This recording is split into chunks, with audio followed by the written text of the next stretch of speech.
وأشهد أن لا إله إلا الله وحده لا شريك له وأشهد أن محمدا عبده ورسوله أما بعد أعوذ بالله من الشيطان الرجيم بسم الله الرحمن الرحيم يا أيها الذين آمنوا اتقوا الله وقولوا قولا سديدا يصلح لكم أعمالكم ويغفر لكم ذنوبكم ومن يطع الله ورسوله فقد فاز فوزا عظيما. புகழ் அனைத்தும் ஏக இறைவனாகிய அல்லாஹ் ஒருவனுக்கே உரித்தாகட்டும். அவனுடைய சாந்தியும் சமாதானமும் நபிகள் நாயகம் ஸல்லல்லாஹு அலைஹி வஸல்லம் அவர்கள் மீதும் சத்திய சஹாபாக்கள் சஹாபிய பெண்மணிகள் நல்ல இமாம்கள் மற்றும் நம் அனைவரும் மீதும் என்றென்று நின்று நிலவற்றும். முழுமையாக நிறைவேறினால்தான் நம்முடைய தொழுகையும் இறைவனிடத்தில் ஏற்றுக்கொள்ளப்படும். அந்த அடிப்படையில் செய்வதில் உள்ள ஒரு சலுகை காலுறை அணிந்த நிலையில் மசாஜ் செய்து கொள்ளலாம் என்று நமக்கு நபி ஸல்லல்லாஹு அலைஹி வஸல்லம் அவர்கள் சொல்லி காட்டுறான். ஒருவர் தூய்மையாக இருக்கக்கூடிய நிலையில் செய்த நிலையில் காலுறை அணிந்து கொள்கிறார். அணிந்ததற்கு பின்னால் அவருடைய முறிந்து விடுகிறது. அவர் இன்னொரு தொழுகைக்காக செய்ய நேரும் பொழுது கால்களை கழுவாமல் தன்னுடைய காலுறைகளின் மீது மசாஜ் செய்து கொள்வது ஆக்கப்பட்டது. நபிகள் நாயகம் ஸல்லல்லாஹு அலைஹி வஸல்லம் அவர்கள் அனுமதித்த இந்த செய்தி புகாரில் 182வது செய்தியாக இருக்கிறது. முகைரா ரலியல்லாஹு அன்ஹு அவர்கள் அறிவிக்கிறார்கள், அல்லாஹ்வின் தூதர் ஸல்லல்லாஹு அலைஹி வஸல்லம் அவர்களுக்கு நான் தண்ணீரை எடுத்து கொடுத்தேன். நபி ஸல்லல்லாஹு அலைஹி வஸல்லம் அவர்கள் செய்தார்கள். பின்பு தங்களுடைய கால்களை கழுவுவதற்கு பதிலாக கால்களின் மீது அணிந்திருந்த காலுறையின் மேலாக அவர்கள் மசாஜ் செய்தார்கள் என்று நபிகள் நாயகம் ஸல்லல்லாஹு அலைஹி வஸல்லம் சொல்லுகிறார். அப்போ காலுறையின் மீது மசாஜ் செய்வதற்கான சட்டம் என்பது ஏற்கனவே செய்த நிலையில் அவர் காலுறை அணிந்திருக்க வேண்டும். செய்து கால் சுத்தமாக இருக்கக்கூடிய தருணத்தில் அவர் காலுறை அணிந்திருந்தால் அந்த காலுறையின் மீதே அடுத்த வக்து தொழுகைக்கு அவர் மேலாக என்ன பண்ணிடலாம், மசகு செய்யலாம். மசகு என்பது காலுறையின் கீழ் அல்ல, பாதத்தில் செய்யக்கூடாது. காலுறையின் மேற்புறத்தில் என்னது மசகு செய்யணும். இது எவ்வளோ நாளைக்கு மசகு செய்து கொள்ளலாம் அப்படின்னா நபிகள் நாயகம் ஸல்லல்லாஹு அலைஹி வஸல்லம் சொல்லி காட்டுறான், உள்ளூரில் இருந்தால் ஒரு பகல் ஒரு இரவு. ஒருவர் உள்ளூரில் வசிக்கிறார் என்றால் ஒரு பகல், அதாவது ஒரு நாள் முழுமைக்கும் காலுறையின் மீது என்ன பண்ணலாம், ஒரு வக்துக்கு அவர் செஞ்சுட்டு காலுறை அணிந்து கொண்டால் அடுத்தடுத்த வக்துக்கு அவர் காலுறையை கலட்டாமல் கால்களை கழுவாமல் காலுறையின் மீது என்ன பண்ணலாம், மசாஜ் செய்து கொள்ளலாம் என்று நபி ஸல்லல்லாஹு அலைஹி வஸல்லம் சொல்கிறான். இதுவே பயணியாக இருந்தார், வெளியூரில் இருந்தாங்கன்னா 3 இரவு 3 பகல் 3 நாட்களுக்கு காலுறைகளை கலட்டாமல் என்ன பண்ணலாம், அவர்கள் காலுறை மீது மசாஜ் செய்து கொள்ளலாம் என்பது நபிகள் நாயகம் ஸல்லல்லாஹு அலைஹி வஸல்லம் அவர்கள் நமக்கு எளிமையாக ஆக்கி வைத்த செய்யக்கூடிய விஷயத்தில் உள்ள ஒரு சலுகை. அதே போல செய்யக்கூடிய தருணத்தில் நமக்கு செய்வதற்கான தண்ணீர் கிடைக்கவில்லை அல்லது தண்ணீர் இருந்து நம்மால் பயன்படுத்த முடியாத நிலையில் இருக்கிறோம். இதற்கு என்ன சட்டம்?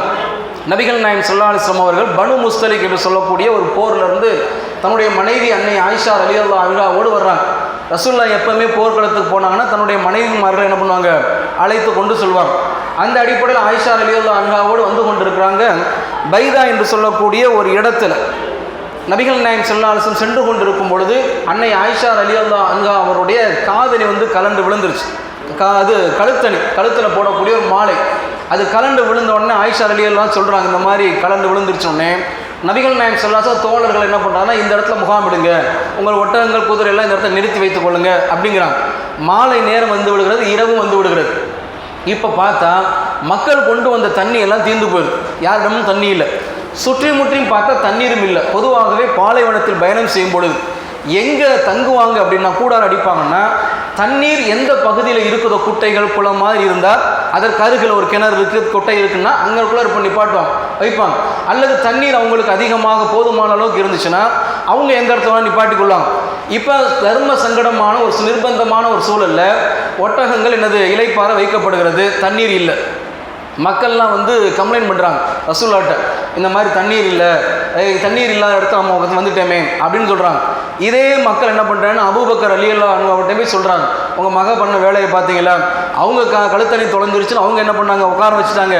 உட்கார்ந்த இடத்துல மக்கள் கையிலும் தண்ணி இல்லை, மக்களை சுற்றியும் தண்ணி இல்லை அப்படின்னு அபூபக்கர் ரலியல்லாஹு அன்ஹு அவர்கள் சங்கடம் நம்ம மகனால் ஒரு கூட்டத்துக்கே இப்படி நிர்பந்த சங்கடமாகி போச்சு, வேதனையாகி போய் சொல்லி என்ன பண்ணுறாங்க, மகளை திட்டுறதுக்காக போகிறாங்க. அன்னை ஆயிஷா ரலியல்லாஹு அன்ஹா உட்கார்ந்துருக்கிறாங்க, ரசூலுல்லாஹ்வுடைய மடி மீது தலை வைத்து தூங்கி கொண்டிருக்கிறாங்க. ரசூலுல்லாஹ் ஆயிஷா ரலியல்லாஹு திட்டுறாங்க. அது அபூபக்கர் ரலியல்லாஹு அன்ஹு ஆயிஷாவை திட்டுறாங்க. இப்படி ஒன்றால் தண்ணி இல்லாத இடத்துல வந்து உட்காந்துட்டோம், மக்கள் கையிலையும் தண்ணி இல்லை, மக்களை சுற்றியும் தண்ணி இல்லைன்னு சொல்லி என்ன பண்ணுறாங்க, திட்டுறாங்க. அப்போ திட்டினவோடு மட்டும் இல்லாமல் என்ன பண்ணுறாங்க, ஆயிஷா ரலியல்லாஹு அன்ஹா எங்கள் அத்தா என்ன பண்ணுறாங்கன்னா கையை வச்சு என்ன பண்ணுறாங்க, என்னை அடிப்பது மாதிரி என் இடுப்பில் என்ன பண்ணுறாங்க, நறுக்குன்னு குத்துறாங்க. ரசூல் ஸல்லல்லாஹு அலைஹி வஸல்லம் என் மடியில் படுத்துருக்குறாங்க, அவங்களுக்கு எந்த டிஸ்டர்பன்ஸ் வரக்கூடாதுன்றக்கா நான் என்ன பண்ணுறேன், அப்படின்னு நான் அமைதியாக இருக்கிறேன் அப்படின்னு என்ன பண்ணுறாங்க அன்னை ஆயிஷா ரலியல்லாஹு அன்ஹா சொல்கிறாங்க. மக்கள் எல்லாம் வருத்தப்படுகிறாங்க. அப்படியே இரவு கிடக்குது. இப்போ அதிகாலை வருகிறது, சுபுஹ் தொழணுமா இல்லையா? அப்போ சுபுஹ் தொழுகிறது என்ன செய்ய அப்படின் அப்பொழுதுதான் சட்டம் இறங்குகிறது. 5வது அத்தியாயத்தினுடைய 6வது வசனமான என்னது, அல் மாயிதாவுடைய சட்டம் என்னது, திருமறை குர்ஆனுடைய சட்டம் இறங்குகிறது. உங்களுக்கு தண்ணீர் கிடைக்காத பொழுது, அல்லாஹ் அழகா சொல்கிறோம், உங்களுக்கு தண்ணீர் கிடைக்காத பொழுது நீங்கள் என்ன செய்து கொள்ளலாம் என்று சொல்லும்போது, ஃபலம் தஜிது மாஅன் ஃபதயம்மமு, தண்ணீர் உங்களுக்கு கிடைக்காத பொழுது சயீதன் தய்யிபா, தூய்மையான மண்ணை நீங்கள் தொட்டுக்கொள்ளுங்கள். தூய்மையான மண் என்னது, உங்களுடைய கைகளால் தொட்டுக்கொள்ளுங்கள், உள்ளது உங்கள் கைகளால் அடித்துக் கொள்ளுங்கள். ஃபம்சஹு பி உஜூஹிக்கும், உங்களுடைய முகங்கள் என்னது அதன் மீது தடவி கொள்ளுங்கள். வ ஐதீக்கும், உங்களுடைய கைகளின் மீது தடவி கொள்ளுங்கள் என்று என்ன பண்ணுறான், அல்லாஹ் தஆலா சட்டத்தை இறக்குறான். இறக்கி விட்டு சொல்கிறான், மா யுரீதுல்லாஹு லியஜ்அலு அலைக்கும் மின் ஹரஜ், அல்லாஹ் உங்களுக்கு எந்த விதமான சிரமத்தையும் நாடவில்லை அப்படிங்கிறான். இப்படி ஒரு சம்பவம் நடக்கவில்லை என்றால் தயமங்கிற சட்டமே இறங்கிக்காது. இப்போ அந்த தயமம் சட்டத்தை குறித்து ரசூலுல்லாஹ் சொல்கிறாங்க, தூய்மையான மண் தண்ணி கிடைக்காத போது என்ன பண்ணுங்க, தூய்மையான மண்ணின் மீது உங்கள் இரு கைகளை அடியுங்கள், அடித்து விட்டு லேசாக தட்டுங்க, அல்லது ஊதி கொள்ளுங்கள். ஊதி கொண்டுட்டு முகம் முழுமைக்கு ஒரு தடவை தடவி கொள்ளுங்கள். கைகள் மேற்புறம், கை ஃபுல்லாக கிடையாது, கைகளின் முன்கை இருக்குல்ல, முன்கையுடைய வலதுபுறம் மேற்புறம், இடதுபுறம் மேற்புறம், அவ்வளோதான். வெறும் நல்ல மண், தூய்மையான மண்ணில் நம்ம கையை வச்சு அடித்து அதை தட்டி விட்டுக்கணும் அல்லது ஊதி விட்டு கொள்ளலாம். அதற்கு பின்னாடி அந்த கையை என்ன பண்ணலாம், முகம் முழுமை கொண்டு போகணும், நம்மளுடைய முகத்தில் கொண்டு போயிட்டு கை மேற்புறம், முன்கையுடைய மேற்புறத்தில் என்னது, இது ஒரு தடவை இது ஒரு தடவை, இதுதான் தயமங்கிற சட்டம். மக்கள் எல்லாம் அபூபக்கர் ரலியல்லாஹு அன்ஹுட்ட கோச்சிக்கிட்டாங்க நைட்டு. இப்போ காலில் வந்து சகாபாக்கெல்லாம் சொல்கிறாங்க, அல்லாஹ் உங்களை கொண்டும் உங்கள் குடும்பத்தாரை கொண்டும் இறக்கிய பல பரக்கத்துகளில் பல ரஹமத்தில் இதுவும் ஒன்று அப்படி என்ன பண்ணுறாங்க. மக்கள் எல்லாம் அபூபக்கர் ரலியல்லாஹு அன்ஹு அவர்களை குறித்து சிலாகி இருக்கிறாங்க. அப்போ ஆயிஷா ரலியல்லாஹு அன்ஹா இதெல்லாம் முடிஞ்சு ஒட்டகம் கிளம்புனா ஒட்டகத்துக்கு கீழே அந்த கழுத்தணி கிடக்கு. அல்லாஹ்வுடைய ஏற்பாடை பாருங்க, தங்க வச்சு மக்களுக்கு தண்ணி இல்லாமல் ஆக்கி அங்கே ஒரு சட்டத்தை ஏற்படுத்துகிறாங்க. கொஞ்சம் யோசிச்சு பார்த்தா எல்லா தருணங்களிலும் தொழுகைக்கு உழு அவசியம். உழு செய்துதான் நீங்கள் தொழ வேண்டும் என்று அல்லாஹ் சட்டம் ஏற்றினால் கொஞ்சம் யோசிச்சு பாருங்க, முடியுமா? கடுமையான குளிர் நேரம், நம்மளால என்னது முடியாது. அல்லது கடுமையான குளிர் பிரதேசத்துக்கு போகிறோம், சூடான தண்ணீர் நமக்கு கிடைக்கல, என்ன செய்வது? தண்ணி இருக்குது, உடல் முடியாமல் இருக்கும், பயன்படுத்த முடியாத காய்ச்சல் இருக்கும். டாக்டர் சொல்லியிருப்பார், காய்ச்சல் நேரத்தில் கடுமையான குளிர் காய்ச்சலாக இருக்குது, தண்ணி எல்லாம் தொடக்கூடாது அப்படின்னு சொல்லியிருப்பார். இப்போ எப்படி தொழுவது? அப்போ தண்ணீர் இருந்தும் தண்ணீரை பயன்படுத்த முடியாத நிலையும் வரும், தண்ணீர் இல்லாத நிலையும் வரும். இந்த நேரத்தை என்ன செய்வது என்று சொல்லும் பொழுது அல்லாஹ் மிக எளிமையை நாடுகிறான். நம்ம டிராவலில் போய் கொண்டே இருக்கிறோம். இப்போ நம்ம என்ன பண்ணுறோம், ஒழு செய்யாமல் இருக்கிறோம். இப்போ நம்ம தொழுகை நேரம் வந்துருச்சு, என்ன செய்வது? டக்குன்னு எங்கே நிக்காட்டி ஒரு மண்ணை எடுத்துக்கிற வேண்டிதான். அல்லது போகும்போது என்னது, நம்ம ஒரு சின்ன பையில் கொஞ்சம் நல்ல ஒரு தூய்மையான மண்ணை எடுத்துக்கிட்டோம்னா ஒழு செய்ய வேண்டிய அவசியம் இல்லை. பயணத்தில் போகும்பொழுது மண்ணை தொட்டுக்கொண்டு நம்ம என்ன பண்ணிடலாம், டயமத்தை நிறைவேற்றி விடலாம். அல்லாஹ் மனித சமூகத்தின் மீது கொண்டிருக்கக்கூடிய அளவற்ற அருளாளன் தனத்தின் காரணமாக மனிதர்கள் கஷ்டப்படக்கூடாது என்பதற்காக எல்லாம் இந்த தயமம் என்று சொல்லக்கூடிய சட்டத்தை ஏற்படுத்தியிருக்கான். இப்போ மண்ணுனா மண்ணில் மாத்திரமா, மண் எதிலெல்லாம் சார்ந்திருக்கிறதோ அதெல்லாம் செய்யலாம். நபி ஸல்லல்லாஹு அலைஹி வஸல்லம் அவர்கள் ஒரு முறை மண் சுவரில் என்ன பண்ணுறாங்கன்னா தயமம் செய்யலாம். மண்ணாலான சுவர் இருக்குல்ல, அதில் இப்போ நம்ம சுவரில் எல்லாமே என்னது, மண்ணாலான சுவர். இப்போ இது இருக்குது, இது டைல்ஸ், இதில் என்ன பண்ண முடியாது, நம்ம தயமம் செய்ய முடியாது. இப்போ பின்னாடி இருக்குது, இந்த பக்கம் இருக்குல்ல, இது மண்ணாலானதா, மண் சிமெண்ட்டு இதெல்லாம் கலவையானது, இதில் செய்யலாம். தரை இருக்குல்ல, சிமெண்ட் தரை இருக்கும், அதில் செய்யலாம். இப்போ இந்த டைல்ஸ் இதில் செய்ய முடியாது. மண் எதிலெல்லாம் கலந்திருக்கிறதோ அதில் நாம் என்ன பண்ணலாம், செய்யலாம் என்று நபி ஸல்லல்லாஹு அலைஹி வஸல்லம் அவர்கள் வழிகாட்டியிருக்கிறாங்க. அப்போ தூய்மையான மண்ணை தொட்டுக்கொண்டு டயமம் செய்தால் நாம் என்னது குளித்துக் கொள்ளலாம். நபிகள் நாயகம் ஸல்லல்லாஹு அலைஹி வஸல்லம் காலத்தில் அம்ரு பின் அல்-ஆஸ் என்று சொல்லக்கூடிய ஒரு நபி தோழர் இருக்கிறார். இவர் பயணத்தில் போய்கிட்டு இருக்கிறார். பயணத்தில் போனால் இரவில் குளிப்பு கடமை ஆயிடுச்சு. குளிப்பு கடமையாச்சுன்னா இவரால் அதிகாலை எழுந்திரிச்சு குளிக்க முடியல. ஏன் அப்படின்னா நல்ல குளிர் நேரம். இவர் சொல்கிறார், நல்ல குளிர், குளிச்சா நான் செத்தேன் அப்படிங்கிறார். குளிச்சுட்டா எனக்கு நான் ஒன்றுமில்லாமல் ஆயிடுவேன் அப்படின்னு அவ்வளோ கடுமையான குளிர். ஏன்னா பாலைவனத்தில் குளிர்காலத்து கடுமையான குளிர் இரவு நேரத்தில் இருக்கும். வெயில் நேரத்தில் எப்படி பகல் நேரத்தில் கடுமையான வெயில் இருக்குதோ அதற்கு இணையாக என்னது இரவு நேரத்தில் என்னது குளிர்காலத்தில் கடுமையான குளிர் இருக்கும். இவர் பயணம் பண்ணி போகிறார், குளிர்காலம், இவருக்கு குடிப்பு கடமையாயிருச்சு. இரவில் உறங்கும் பொழுது அதிகாலையில் எந்திரிச்சு சுபுவை தொழுகிறார். என்ன நினைக்கிறாரு, டக்குன்னு தைமம் செஞ்சிடறார். இப்போ தைமம் செஞ்சுட்டு தொலை வைக்கிறார். இவர் கூட்டத்துக்கு இவர் என்னது இமாமா நின்று தொலை வைக்கிறார். இப்போ ரசூலுல்லாஹ்ட்ட வந்து அவர் சொல்கிறார், அல்லாஹ்வின் தூதரே, இந்த மாதிரி நான் முழுக்கோட இருந்தேன், இந்த சமயத்தை எனக்கு வந்து என்னது தண்ணீர் தொட்டால் நான் என்னது ஒன்றுமில்லாமல் ஆகிவிடுவேன் என்று நினைத்தேன், அதனால் தைமம் செஞ்சு என் மக்களுக்கு நான் தொலை வச்சேன் அப்படிங்கிறான். அப்போ நபி ஸல்லல்லாஹு அலைஹி வஸல்லம் கேட்குறாங்க, உண்மையிலேயே நீ தைமம் செஞ்சு தான் தொலை வச்சியா அப்படின்னு கேட்குறான். ஆமாம் யார் ரசூலுல்லாஹ் அப்படின்னே. ரசூல் ஸல்லல்லாஹு அலைஹி வஸல்லம் சிரிக்கிறான். அப்படின்னா ஒருவர் குளிப்பு கடமையாக இருக்கக்கூடிய நேரத்தில் தண்ணீர் கிடைக்காத பொழுது அல்லது தண்ணீர் பயன்படுத்த முடியாத இயலாத தருணத்தில் தைமம் செஞ்சு தொலவும் செய்யலாம், தொலை வைக்கவும் செய்யலாம். இமாமாக நின்று என்னது தொலவும் வைக்கவும் செய்யலாம். இது புகாரில் வரக்கூடிய ஹதீஸ். இது அல்லாஹ் என்னது நம் மீது கொண்டிருக்கக்கூடிய கருணையின் காரணமாக நமக்கு அளிக்கக்கூடிய என்னது அழகான ஒரு சட்டம். அதே போல் அப்போ நம்ம ஊழு செஞ்சிடறோம் அல்லது தைமம் செஞ்சிடறோம். இப்போ தொழுகைக்கு வந்து நம்ம நிற்கிறோம். தொழுகைக்கு வந்து நம்ம என்ன பண்ணுறோம், நாம் வந்து நிற்கிறோம். தொழுகைக்கு வந்து நிற்கும் பொழுது உள்ளத்தில் என்ன எண்ணம், தொழுகைக்காக கிபிலாவை முன்னோக்கி நிற்கிறேன், அல்லாவுக்காக தொழுகிறேன், இன்ன ரக்காயத்து இன்ன வக்து தொழுகைக்காக மனசுலது நினைத்து கொண்டு என்ன பண்ணணும், அவர் தொழுகைக்காக தக்பீர் கட்டணும்.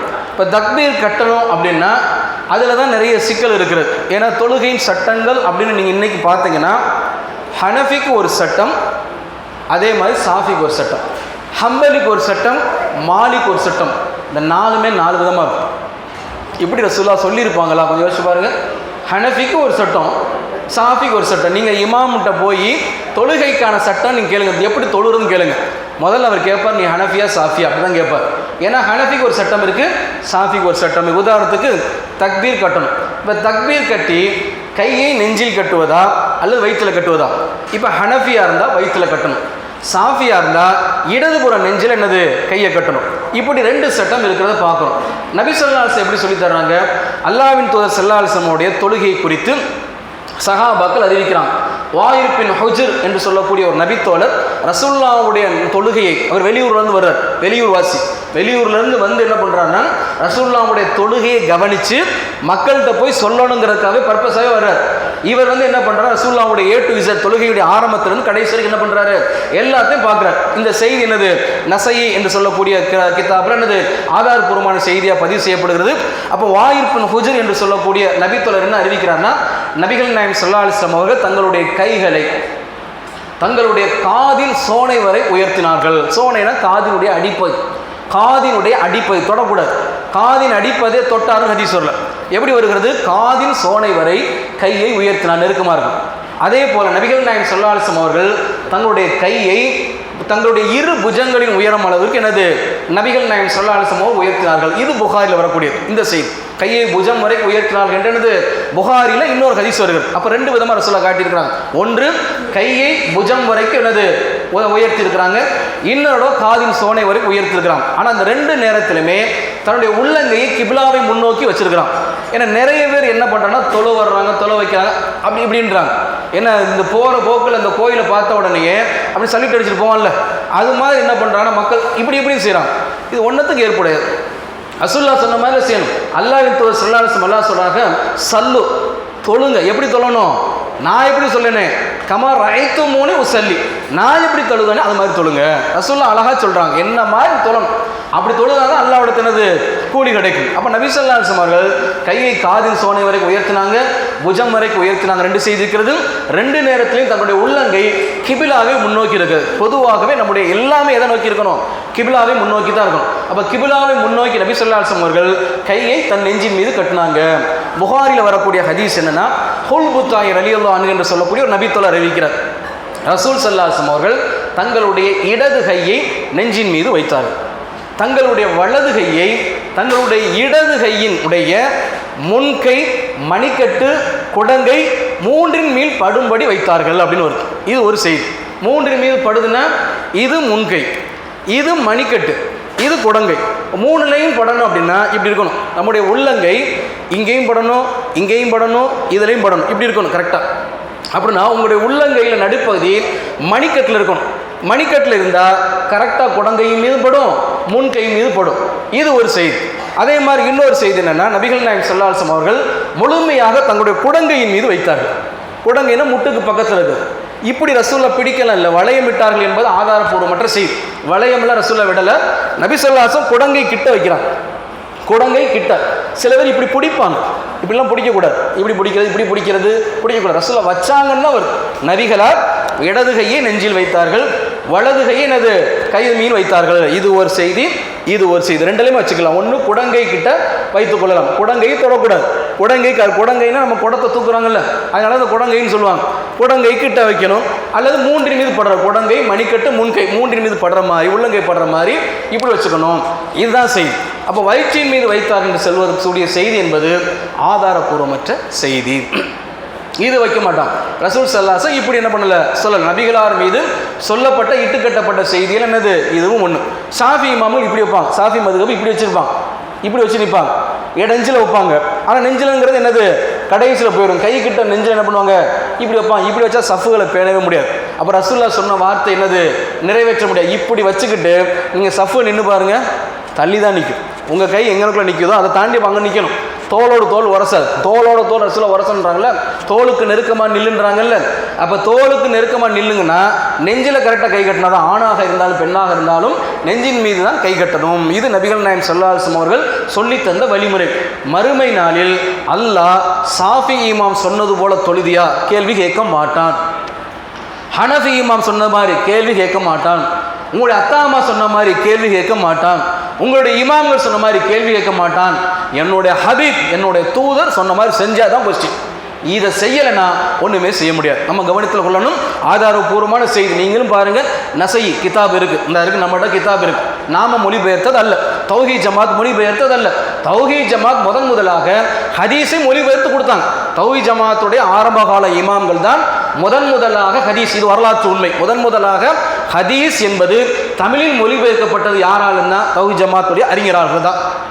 அப்போ இருக்கக்கூடிய அந்த அறிஞர் தான் முதல்ல புகாரியுடைய முதல் வால்யூமை ஃபர்ஸ்ட் என்ன பண்ணுறாங்க தொகுத்தாங்க. அதுக்கு பின்னாடி தான் தமிழில் வந்துச்சு. இன்றைக்கி நீங்கள் எடுத்து பார்க்கலாம், புகாரி இருக்குது, முஸ்லீம் இருக்குது, அபுதாவுத் இருக்குது, நசை இருக்குது, இப்னு மாஜா இருக்குது. இது எல்லாத்துலேயும் உள்ள செய்தியை நீங்கள் எடுத்து படிச்சிங்கன்னா இதெல்லாம் பார்க்க முடியும். இதில் நாம் என்னது புதுசாக இந்த செய்தியும் என்ன பண்ணல, தௌஹீத் ஜமாத் கண்டுபிடிச்ச செய்தி அல்ல. ஏற்கனவே நபி ஸல்லல்லாஹு அலைஹி வஸல்லம் சொன்னார்கள் என்ற அடிப்படையில் ஆதாரபூர்வமாக இருக்கக்கூடிய ஹதீஸை தான் மக்களுக்கு மத்தியில் சொல்லுகிறோம். இது மறைக்கப்பட்ட செய்தி. காலங்காலமாக என்ன பண்ணுறாங்க, ஒரு மதகுப்பு வழியில் போகும் பொழுது அதற்கு மாற்றமாக இமாம்கள் சொன்னாங்கன்னா நீ கேளுங்க, இமாம்கள்கிட்ட போய் கேளுங்க. இல்லைங்க நான் கித்தாபில் படித்து பார்த்தேன், நபி ஸல்லல்லாஹு அலைஹி வஸல்லம் அவர்கள் நெஞ்சில் தான் கை கட்டினா வருது, நீங்கள் வயிற்றில் கட்டுறீங்களே. ஆமாப்பா அது இருக்கட்டும்பா, நீ பாட்டு தொழுதுட்டு போனோம், இருக்கட்டும் தான் சொல்லுவாங்க. இருக்கு, கித்தாபில் இருக்கு, ரசூல்லா சொல்லியிருக்காரு தான். எனக்கு ரசூல்லாவை சம்பளம் கொடுக்குறாரு, எனக்கு அல்லாஹ்வை சம்பளம் கொடுக்குறாரு, எங்கள் ஊர் என்னது முத்தவெளியில் சம்பளம் கொடுக்குறாரு, அவர் எப்படி சொல்கிறாரு அப்படி தான். ஏன்னா அவர் தான் நாளைக்கு இவருக்கு என்ன பண்ணுவார், சிபாரிசு பண்ணுவார் என்ற அடிப்படையில் இறை அச்சம் இல்லாமல் செய்கிறாங்க. பலியாகி விடாதீங்க. இங்கே இருக்கக்கூடிய மக்கள் என்ன பண்ணுங்க, தௌஹீத் ஜமாத் சொல்லணும் இல்லை, இந்த இருக்கு கித்தாப், நசை கித்தாப் இருக்கு, நான் சொன்ன செய்தி இல்லைன்னா என்னை சட்டையை பிடிச்சி கேளுங்க, ஏன்டா போய் சொன்னேன்னு கேளுங்க. செய்தி இருக்கிறது, நசையில் நபிகள் நாயகம் ஸல்லல்லாஹு அலைஹி வஸல்லம் நெஞ்சின் மீது கைது வைத்தார் என்ற செய்தி இருக்கிறது. புகாரில குல்புத்தாயிர் ரலியல்லாஹு அன்ஹு அவர்கள் நெஞ்சின் மீது கை வைத்தார்கள் என்ற செய்தியும் இருக்கிறது. ரெண்டு செய்தியும் இன்னைக்கு இருந்தது. அழகா தொழுகையின் சட்டங்கள் என்ற தலைப்பின் கீழே வரிசைப்படுத்தி வச்சிருக்கிறாங்க. இதை நீங்க பார்த்துங்க. ஜமாத் சொல்லுதுன்னு பார்க்க வேண்டாம், ஜமாத் சொன்னாலும் சரிதான், தனிநபர் சொன்னாலும் சரிதான், நாம ஹதீஸ்ல இருக்கா இதைத்தான் நம்ம என்ன பண்ணோம் பார்க்கணும். அந்த அடிப்படையில் நம்ம என்னது நெஞ்சின் மீது தான் கை கட்ட வேண்டும். அப்போ நெஞ்சின் மீது கை கட்டிவிட்டு என்ன ஓதணும் அப்படின்னா, முதல் துவா சனா என்று சொல்லக்கூடிய முதல் துவா. பெரும்பாலும் என்ன துவா ஓதுவாங்க நிறைய பேருக்கு தெரியும். சுபஹானக அல்லாஹும்ம வபிஹம்திக வதபாரக இஸ்முக வத ஆலா அஜத்துக்க என்ன பண்ணுவாங்க ஓதுவாங்க. நிறைய எனக்கு தெரிஞ்சு 80-90% பேர் இதை தான் ஓதுவோம். இந்த செய்தி இது நசையில் இருக்குது, திருமியில் இருக்குது, அபுதாவுதுலாம் இருக்குது. இதில் எல்லாமே லைஃப். திருமிதி இமாமே இது லைஃப் தான் பதிவு செய்கிறார். திருமிதி இமாமே இந்த செய்தியை பதிந்து விட்டு இதில் வரக்கூடிய அறிஞர் அவர் பலவீனமானவர் என்ற அடிப்படையில் இந்த ஹதீஸ் செய்தி இதில் வரக்கூடிய எல்லாமே அபுதாவுத் வரக்கூடிய செய்தியாக இருந்தாலும் சரிதான், திருமிதியில் வரக்கூடிய செய்தியாக இருந்தாலும் ஒரு செய்திதான், நசையில் வரக்கூடிய செய்தியாக இருந்தாலும் சரிதான், எல்லாமே பலவீனமான அறிவிப்பாளர் நல்லவராக இருந்தால் தான் செய்தியை என்ன பண்ணுவாங்க ஹதீஸ் தரத்தில் இமாம்கள் கொண்டு வந்து வைப்பாங்க. நாம கொண்டு வைக்கிறது இல்லை. அந்த காலத்தில் என்ன பண்ணுறாங்க இமாம்கள் அதெல்லாம் தொகுத்து வச்சுட்டாங்க. அந்த அடிப்படையில் இந்த சுபஹானக அல்லாஹும்ம என்று வரக்கூடிய சனா என்பது நபிகளார் சொல்லாத தொடர்பு அருந்த செய்தியாக இது பதிவு செய்யப்பட்டிருக்கக்கூடிய காரணத்தினால் இதை ஏற்றுக்கொள்ள மாட்டாங்க. அப்போ எந்த செய்தி பதிவு செய்யப்படுகிறது? நபி ஸல்லல்லாஹு அலைஹி வஸல்லம் அவர்கள் சனா என்று நபிகள் நாயகம் ஸல்லல்லாஹு அலைஹி வஸல்லம் அவர்கள் எதை சொன்னாங்க அப்படின்னா 2 செய்தி நமக்கு என்னது பதிவு செய்யப்படுகிறது. 2ல் ஒன்று என்னன்னா, வழமையாக நாம் ஓதக்கூடிய அல்லாஹும் பாயித் பைனி வபைன ஹதாயாயா என்று சொல்லக்கூடிய ஒரு செய்தி ரொம்ப அழகாக இருக்கும். இந்த ஹதீஸ் நம்ம கேட்டோம்னா, இறைவா கிழக்குக்கும் மேற்குக்கும் எவ்வளவு தூரம் இருக்கோ அதுபோல் எனக்கும் என் பாவத்திற்கும் இடையே தூரத்தை ஏற்படுத்துவாயாக, என்னுடைய பாவத்தை மழை நீராலும் தண்ணீராலும் கழுவாயாக, என்னுடைய பாவத்தை ஆலங்கட்டியாலும் கழுவாயாக என்று சொல்லி தக்பீர் கட்டின உடனே பாவ மன்னிப்பு கேட்கக்கூடிய அற்புதமான ஒரு துவாவாக தான் இந்த அல்லாஹும்ம பாயித் பைனி என்று சொல்லக்கூடிய இது இருக்கிறத நம்ம பார்க்குறோம். அதே போல் இன்னொன்று என்னன்னா, வஜ்ஜஹத்து வஜ்ஹில் இல்லா என்று சொல்லக்கூடிய இன்னொரு துவா இருக்குது. இது என்னதுன்னா கொஞ்சம் பெருசாக என்ன பண்ணும் இருக்கும். அப்போ எது நமக்கு எது நமக்கு ஈஸியாக இருக்குதோ, எது நமக்கு ஓதுறது வந்து என்னது ரொம்ப எளிமையாக இருக்குதோ, இந்த 2 சனாவில் ஏதாவது ஒரு சனா ஓதலாமே ஒழிய சுபஹானக அல்லாஹும்ம என்று சொல்லக்கூடிய வரக்கூடிய இந்த சனா இருக்குது, இது என்னல்ல ஆதாரபூர்வமான செய்தி இல்லை. அது இல்லாமல் நாம் என்ன பண்ணணும், இதைத்தான் ஓதணும். இப்போ நாம் சொன்னோம்ல இந்த துவா அல்லாஹும்ம பாயித் பைனி, இது எதில் இருக்குது அப்படின்னா எல்லாரும் எடுத்து பார்த்துக்கங்க. புகாரியில் 744 புகாரி கிதாப் இருக்குது.